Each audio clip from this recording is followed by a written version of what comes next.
জনহার আমাদের বাগানে কিন্তু নেই, এটা মামার বাড়ি থেকে নিয়ে এসেছিলাম। আর এখন পোড়াবো এটা। তোমাদের ওইদিকে হয়েছে কি না জানি না, আমাদের এদিকে হয়েছে।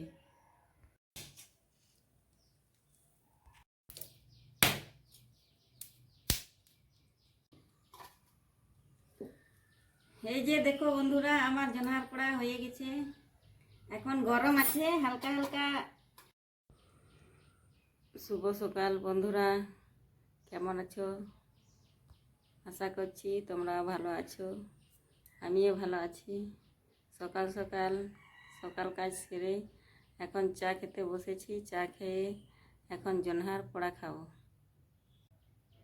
এই যে দেখতে পাচ্ছ জনহার পোড়া। এখন এটা হালকা হালকা নুন দিয়ে জনহার পোড়া খাবো। এই যে জনহার পোড়া ছাড়িয়ে নিলাম, আর এখন এইটা হালকা হালকা নুন লাগাবো।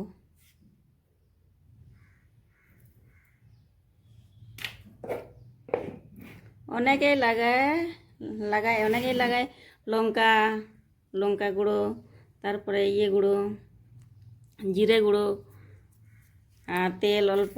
তো আমি হালকা হালকা এটাই দিয়ে দিলাম, কেন কি আমি ঝাল খাই না। লঙ্কা